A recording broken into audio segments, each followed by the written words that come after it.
Bismillahirrahmanirrahim. Assalamualaikum warahmatullahi wabarakatuh. Jumpa lagi dengan saya. Hari ini materi kita adalah pengasuhan positif pada anak. Tujuan materi kita adalah pengasuhan positif merupakan pengasuhan yang harus dipahami guru sebagai bahan informasi kepada orang tua pada saat mendampingi anak untuk melaksanakan kegiatan bermain di rumah. Tujuan materi ini juga membekali yang pertama, mengapa, siapa, kapan, apa, di mana, dan bagaimana cara pengasuhan positif. Mengapa perlu mempelajari materi ini? Materi ini sangatlah penting dilakukan oleh setiap orang tua dalam memberikan dukungan kesuksesan anak di masa depan dalam aspek perkembangan fisik, emosi, sosial, sehingga anak tumbuh dan berkembang menjadi pribadi yang cerdas, mandiri, sehat, berbudi pekerti, dan berakhlak mulia. Apa itu pengasuhan? Pengasuhan adalah proses interaksi antara orang tua dan anak yang dipengaruhi oleh budaya dan lingkungan sosial di mana anak dibesarkan. Pengasuhan positif yang dilakukan dengan penuh kasih sayang kepada orang tua dan mengedepankan kepentingan anak agar tercipta hubungan yang hangat antara anak dengan orang tua. Mengapa pengasuhan positif penting?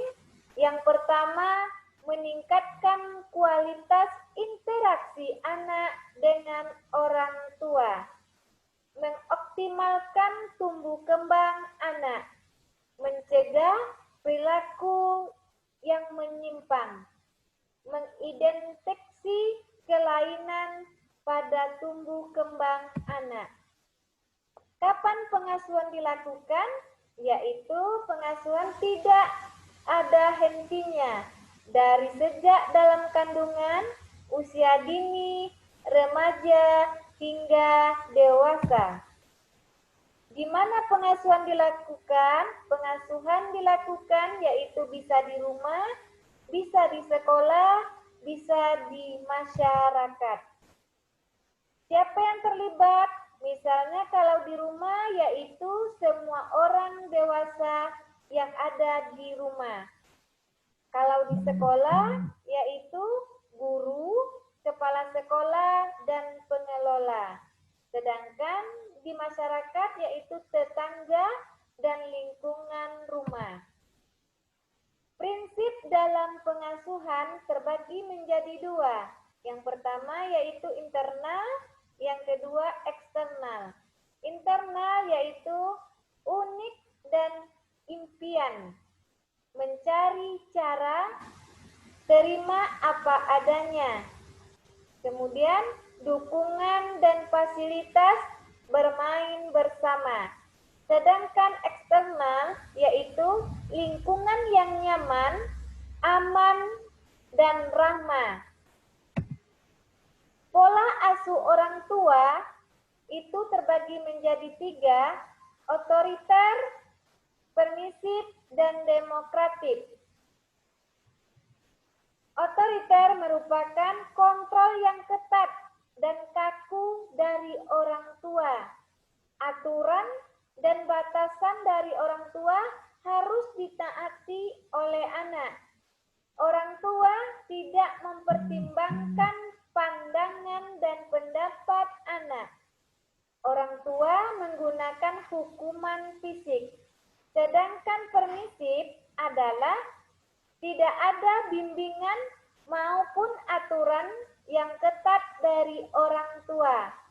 Tidak ada pengendalian atau pengontrolan serta tuntutan kepada orang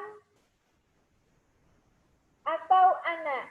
Tidak ada kontrol dari orang tua. Anak tidak akan dihukum meskipun melanggar aturan.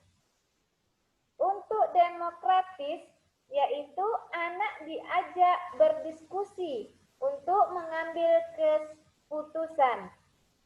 Anak ada bimbingan dan kontrol dari orang tua. Anak mendapat kesempatan untuk mengeluarkan pendapat.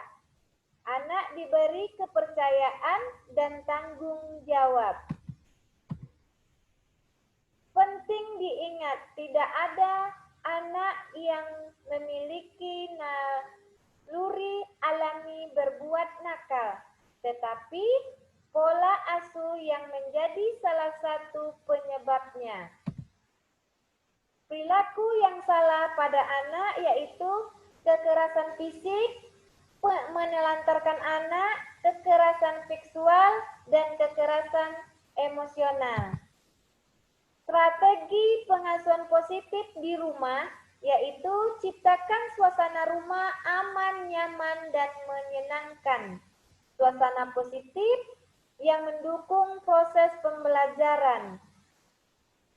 Di rumah pembelajaran dengan menggunakan disiplin positif. Orang tua tetap tenang dan rileks. Libatkan anak dalam berbagai kegiatan di rumah. Orang tua dapat membaca buku, mengajak anak membaca bersama-sama atau bercerita. Apa yang harus dipahami orang tua dalam pengasuhan yaitu memahami tahap perkembangan anak, kemudian komunikasi efektif, dan memahami disiplin positif. Ada beberapa kasus yang terjadi, yaitu ketika anak diajak untuk bermain di rumah, anak merasa bosan dan marah. Bagaimana sikap kita sebagai orang tua? Ada juga kasus lainnya ketika kita mengajak anak untuk bermain, anak tidak mau mengembalikan alat permainannya. Bagaimana sikap orang tua? Tips pengasuhan positif, menjalin komunikasi yang positif dengan anak. Berikan kepercayaan kepada anak. Tidak membandingkan anak dengan anak lain. Orang tua dapat mengelola emosi. Bangun rasa empati pada anak, lingkungan, dan orang sekitar. Kita tidak mungkin dapat menyiapkan masa depan anak, tetapi setidaknya kita bisa menyiapkan anak untuk masa depan. Sayangilah, kasihilah, dan berilah pengasuh yang baik untuk anak, agar anak tumbuh menjadi pribadi yang lebih baik, serta memiliki ketahanan diri yang mantap. Demikianlah materi kita hari ini. Lebih dan kurang saya mohon maaf. Wabillahi taufik wal hidayah. Wassalamualaikum warahmatullahi wabarakatuh.